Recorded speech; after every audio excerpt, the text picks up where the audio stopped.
دینے والے میرے دیس کی دھرتی کو خوشحالی دے، باغوں کو پھل پھول عطا کر کھیتوں کو ہریالی دے۔ آخر بڑا نہ بن بیٹھے وہ چھوٹے چھوٹے لوگوں میں، جس کو رتبہ دیا ہے تو نے ظرف بھی اس کو عالی دے۔ بسم اللہ الرحمن الرحیم۔ السلام علیکم، میرا نام ہے محمد علی جا خان، آپ دیکھ رہے ہیں بول پوڈ کاسٹ۔ ناظرین، ہم نے ایک نیا سلسلہ شروع کیا ہے جس میں آپ وقتاً فوقتاً بول کی اسکرین پر مختلف شخصیات کے ساتھ پوڈ کاسٹ ہمارا ملاحظہ فرمائیں گے۔ ہم سیاست، ثقافت، سیاحت، کھیل، قانون اور خارجہ امور پر گفتگو کریں گے، عوام کی آواز حکام بالا تک پہنچائیں گے اور اقتدار کے بڑے بڑے ایوانوں میں جو فیصلے لیے جاتے ہیں اور ان کے کیا اثرات ہوتے ہیں وہ عوام تک پہنچائیں گے۔ ایک طرح سے ایک پل کا کردار ادا کریں گے اور ہمارا مقصد ایک ہوگا کہ عوام کی بہتری کے لیے کس طرح کام کیا جا سکے۔ تو آج کا پہلا پوڈ کاسٹ ہم کنڈکٹ کرنے جا رہے ہیں۔ میرے ساتھ ایسی شخصیت موجود ہیں جو ماہر قانون ہیں، اپنے مدلل انداز گفتگو اور شائستہ شخصیت کے باعث جانے جاتے ہیں، سیاستدان بھی ہیں، سابق وفاقی وزیر بھی رہ چکے ہیں۔ میری مراد بیرسٹر علی ظفر صاحب ہیں۔ بیرسٹر صاحب، آپ کا بہت شکریہ، آپ نے اپنا قیمتی وقت دیا۔ کیا حال چال ہے سر؟ بالکل، اللہ کا شکر، تھینک یو۔ آپ نے بڑی تعریف کر دی، زیادہ ڈیزرو نہیں کرتا میں، لیکن سر ایک کول اینڈ کام کسٹمر ہے، ہمیشہ ہم نے آپ کو بڑا کمپوز دیکھا ہے اور اس سے بہت لوگ متاثر بھی ہوتے ہیں کہ گزشتہ 2-2.5 سالوں میں بہت سی ایسی سچویشنز آئیں جہاں بندے کو غصہ آ جاتا ہے، فرسٹریٹ ہو جاتا ہے، لیکن آپ کمپوز ہی رہتے ہیں۔ اس کے پیچھے کیا راز ہے؟ پھر ہم آگے بڑھیں گے، لیکن اس کول اینڈ کام شخصیت کے پیچھے آپ کیا منتر ہے؟ مجھے غصہ ویسے ہی نہیں چڑھتا جی، اور میرا خیال ہے وکالت کا پیشہ ایک ایسا ہے، جب آپ بحث کر رہے ہوتے ہیں، جج صاحب اپنا سوال پوچھ رہے ہوتے ہیں، دوسرا وکیل اپنی بحث کر رہا ہوتا ہے، کلائنٹس آپ کے پیچھے ہوتے ہیں، وہ جو ٹینشن کا ماحول ہے اس میں آپ کو پھر عادت ہو جاتی ہے کہ آپ نے کس طرح ٹھنڈا رہنا ہے، کیونکہ اگر آپ اپنا پوری گرمی کھا جائیں تو پھر آپ کیس بھی ہار جائیں گے۔ اچھا، اس لیے میرا خیال ہے کہ یہ ٹریننگ کی وجہ ہے۔ اور لیکن سر باقی وکلا بھی ہم دیکھتے ہیں، آپ کی پارٹی کے اندر ہی کئی ایسے وکلا ہیں جو بہت جلدی غصہ بھی کر دیتے ہیں، فرسٹریٹ بھی ہو جاتے ہیں، تو اس میں یقینی طور پر آپ کا اپنا کردار بھی ہے۔ تو سر میں چاہوں گا ہم اس کو آپ کے بچپن سے شروع کریں کہ آپ کیسے اسٹوڈنٹ تھے اور اس پیشے میں آنے کا فیصلہ آپ کا اپنا ذاتی تھا، کیونکہ آپ کے والد صاحب نامور وکیل احسن ظفر صاحب کسی تعارف کے محتاج نہیں، ان کو دیکھ کے شوق ہوا، تو اس سفر کے حوالے سے ذرا بتائیے گا۔ جی بالکل، ہمارا جو آبائی گاؤں ہے ناروال میں، اس کا نام ہے چک قاضیاں۔ قاضیاں کا مطلب جورسٹس، تو جو سب سے پہلے جورسٹ تھے وہاں سے وہ میرے والد صاحب تھے۔ ان کو آبویسلی دیکھ کے انسپائر تو ہوتا ہے بندہ، لیکن مجھے یاد ہے جہاں میں نے فیصلہ کیا تھا کہ میں نے وکیل بننا ہے، وہ کچھ اس طرح تھا کہ اٹک کنسپریسی کیس چل رہا تھا۔ آپ کو یاد ہے کہ ایک بار ایک اٹک میں ٹرائل ہو رہا تھا جس میں بہت سارے جو آرمی افسرز تھے انہوں نے بغاوت کرنے کی کوشش کی تھی، اور ان کو ان کا ٹرائل ملٹری ٹرائل ہو رہا تھا اٹک کے اندر۔ تو کچھ ان میں سے چند تھے جن کو والد صاحب بھی ریپرزینٹ کر رہے تھے وکیل کی حیثیت سے۔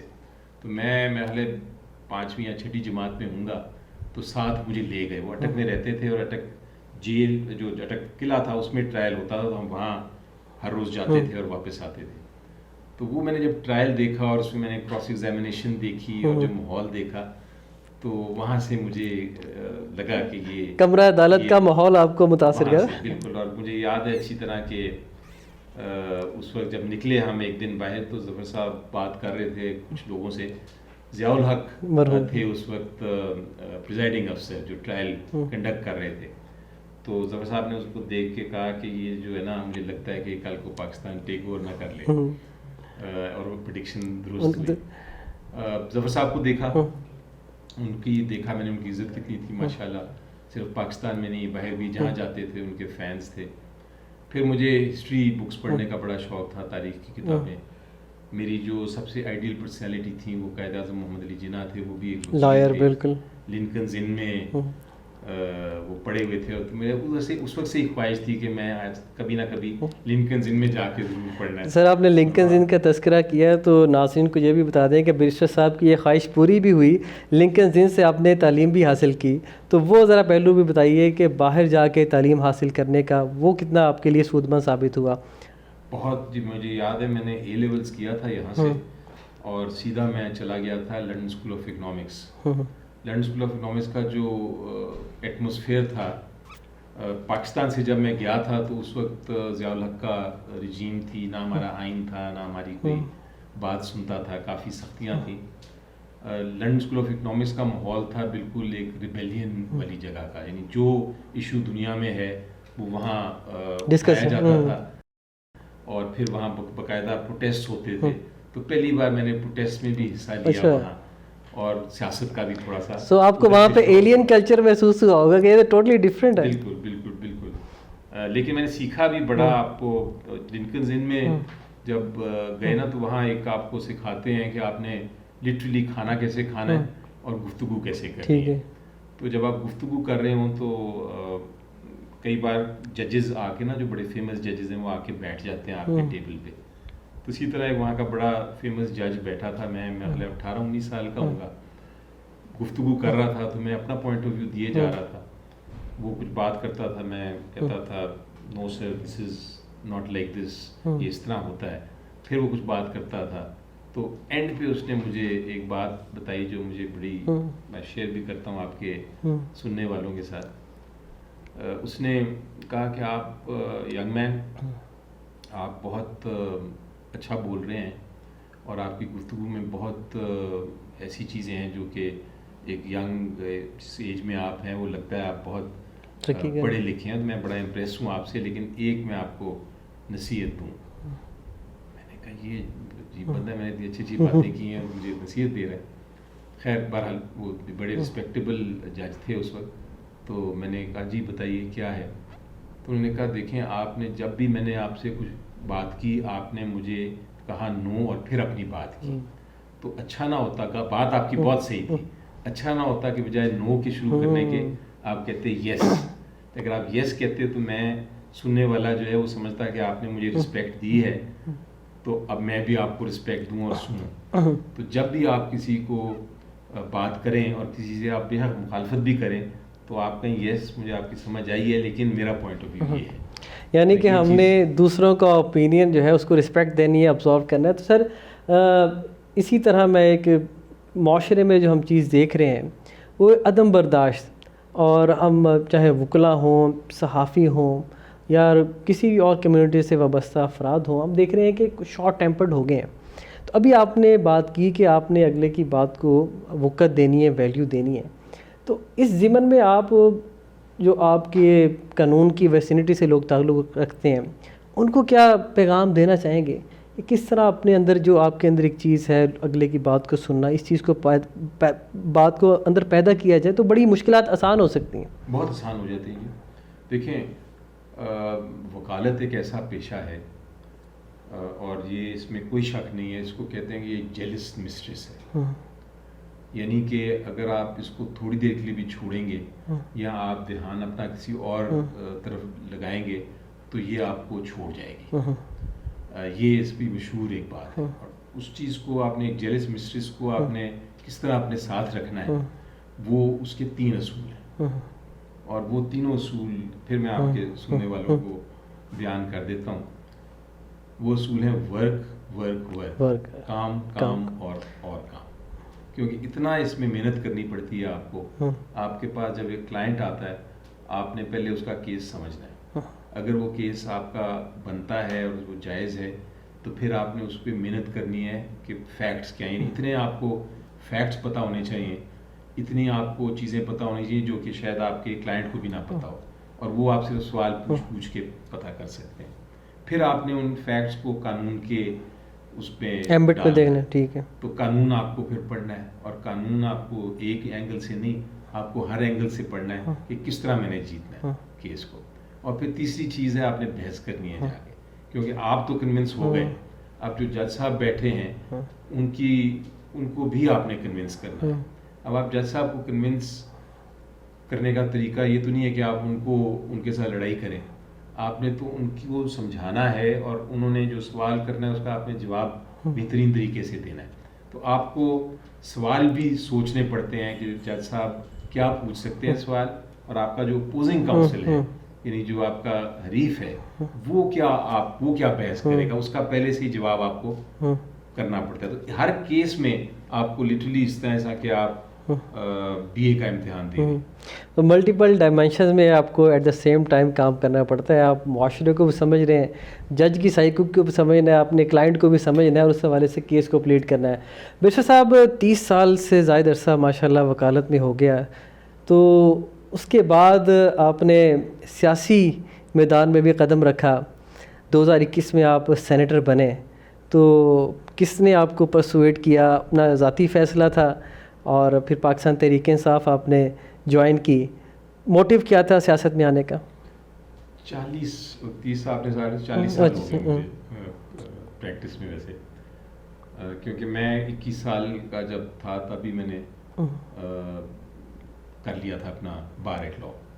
اور مجھے یاد ہے کہ جس دن پہلے دن میں آیا اسی دن میں نے لیکچر بھی دینا شروع کر دیا. اس زمانے میں صرف ایک لا کالج ہوتا تھا لاہور میں, پنجاب لا یونیورسٹی کا. ادھر میں نے لیکچر دیا اور وہاں ماشاءاللہ بہت سارے جو میرے اسٹوڈنٹس ہیں اب مختلف پروفیشن میں بھی بہت آگے چلے گئے ہیں, ججز بھی بنے ہیں. تو بڑا خوش قسمت ہوں میں کہ ایک ٹیچر کے رول میں بھی میں اپنا کچھ تھوڑا بہت کنٹریبیوٹ کر سکا. تو یس, ایشو یہ ہے, میرا خیال ہے کہ اگر آپ دیکھیں پروفیشن کو اپنے اور سیاست کو, تو دونوں مختلف چیزیں ہیں. ابھی میں نے آپ کو بتایا کہ ایک جیلس مسٹریس ہوتی ہے, آپ اگر اس کو چھوڑیں گے اور کوئی اور پروفیشن کریں گے تو آپ کو چھوڑ جائے گی. لیکن سیاست ایک ایسی چیز ہے جو کہ وکالت کے ساتھ چل جاتی ہے.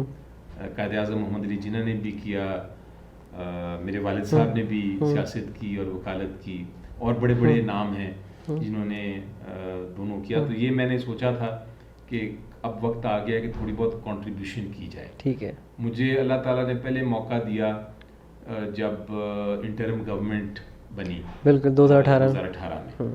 تو جو ہمارے پرائم منسٹر صاحب تھے انہوں نے پہلے مجھے کوئی 6 منسٹریز دے دی, اور چھوٹی چھوٹی منسٹریز نہیں تھی, اس میں لا تھی, انفارمیشن تھی, پیٹرولیم تھی. اس کے بعد 3-4 دن بعد انہوں نے کہا میں آپ کو 3 اور منسٹریاں دے رہا ہوں, جس میں منسٹری بجلی کی بھی تھی, پانی کی بھی تھی. سو میرے پاس ٹوٹل کوئی 10-11 منسٹری پورٹ فولیوز آگے. ٹھیک ہے. اور مجھے یاد ہے کہ میں ہر روز جو تھا نا, یعنی شروع کرتا تھا 9 بجے, اینڈ کرتا تھا کوئی 8-9 بجے, مختلف منسٹریز کے دفتر میں بیٹھنا. بیکاز ایز اے منسٹر آپ کا سیکرٹری بھی اپنا ہوتا ہے اور ہر منسٹری کے اپنے ایشوز ہوتے ہیں. تو کوئی 4-5 مہینے میں نے یہ کیا, میں نے ریئلائز کیا کہ بہت کچھ کر سکتا ہے بندہ, بہت کچھ کر سکتا ہے, جو کہ ایک وکیل کی حیثیت سے, چونکہ کیسز ہر قسم کے کیے ہوئے ہیں تو آپ کو ہر چیز کا تھوڑا تھوڑا پتہ ہوتا ہے. آپ کو بجلی کے قوانین کا بھی پتہ ہے, آپ کو پیٹرولیم کا بھی پتہ ہے, آپ انفارمیشن کے لیے بول بھی سکتے ہیں, قانون تو ویسے ہی آپ کا پروفیشن ہے. سو اس وقت میں نے سوچا کہ اٹ از ناؤ ٹائم کہ میں کچھ کروں. سوال یہ تھا کہ کس پولیٹیکل پارٹی میں جانا ہے. تو میں ہمیشہ سے سمجھتا تھا کہ عمران خان صاحب جو ہے نا, وہ ان کی ویژن اور ان کی جو آنیسٹی ہے اور جو پیٹریٹزم ہے ملک کے لیے, وہ میرے ساتھ بالکل سنک میں ہے. ٹھیک ہے. تو میں نے پھر سوچا کہ میں ان سے جا کے ملتا ہوں اور ان سے کہتا ہوں کہ میں نے آپ کو جوائن کرنا ہے. اور میں گیا, انہوں نے ویلکم کیا, انہوں نے کہا کہ بالکل, بلکہ انہوں نے تو کہا کہ آپ کو میں کوئی ایڈوائزرشپ وغیرہ دے دوں. تو میں نے کہا نہیں, مجھے تو فی الحال جوائن کرنا ہے اور پھر اس کے بعد دیکھیں گے. تو جب میں ان کی پرائم منسٹر تھے اور میں کرتا رہا ان کو مختلف معاملات پہ ایڈوائز, پھر انہوں نے خود ہی مجھے ایک دن فون کیا اور کہا کہ میں آپ کو چاہتا ہوں کہ آپ سینیٹر بنیں, کیونکہ سینٹ میں آپ اپنا کوئی رول ادا کر سکتے ہیں. سو سینیٹر بن گیا. اچھا, تو فیملی کا رد عمل اس کے اوپر کیا تھا سر؟ یہ تو بڑا اہم موڑ ہوتا ہے, اور اتنا آپ نے بالکل ایک شفٹ لیا, اس کے اوپر فیملی نے سپورٹ کی, اور راضی تھے, آپ نے ان کو اعتماد میں لیا؟ میری 2 فیملیز ہیں, ان دا سینس کہ ایک تو میری فیملی ہے جو بلڈ فیملی ہے، اور ایک میرے پارٹنر ہیں محمود مانڈی والا جن کے ساتھ میں نے وکالت شروع کی اور پھر ہم نے اپنی فرم بنائی، وہ کراچی میں ہوتے ہیں، وہ بھی ایک فیملی ہے. تو پہلے تو ان کی طرف سے مجھے آیا کہ جی یہ آپ کیا کر رہے ہیں، سرخ جھنڈا. انہوں نے کہا کہ یہ بالکل آپ نہ کریں، کیونکہ وہ اس میں انٹرسٹڈ نہیں تھے. خیر ان کو پہلے کنونس کیا. میری جو والدہ ہیں وہ تو بہت خوش ہوئیں، والد صاحب بھی بڑے خوشی ہوئے. تو ایک طرح ان کو لگا کہ میں ان کا ہی فٹ سٹیپس کو، کیونکہ انہوں نے بھی پہلے وکالت کی، پھر وہ بھی منسٹر بنے، پھر اس کے بعد وہ بھی سینیٹر بنے، تو میں نے بھی یہی کیا. تو وہ تو بہت انہوں نے مجھے سپورٹ کیا. والدہ بھی، وائف جو انہوں نے کہا مجھے کہ بھئی آپ دیکھو پہلے سے ہی تم ادھر رہتے تھے زیادہ اسلام آباد، کیونکہ میں لاہور سے کیسز میں آتے جاتے رہتے ہو، اب تو لگتا ہے کہ ادھر کے ہو جائیں گے. اچھا. بٹ بہرحال شی واز آلسو سپورٹ، پوری طرح سپورٹ کی، بچوں نے بھی سپورٹ کی. تو سپورٹ تو مجھے ماشاءاللہ فیملی کی طرف سے 100% ملی. بیرسٹر علی ظفر صاحب کی گفتگو جاری و ساری ہے. اب پروگرام کے اگلے مرحلے میں ڈسکس کریں گے کہ وکالت زیادہ مشکل تھی، سینیٹرشپ زیادہ مشکل تھی، یا پھر عمران خان صاحب کے جو کیسز تھے جو اڈیالہ جیل میں انہوں نے بطور وکیل لڑے، وہ زیادہ مشکل مرحلہ تھا. بریک کے بعد واپس آتے ہیں.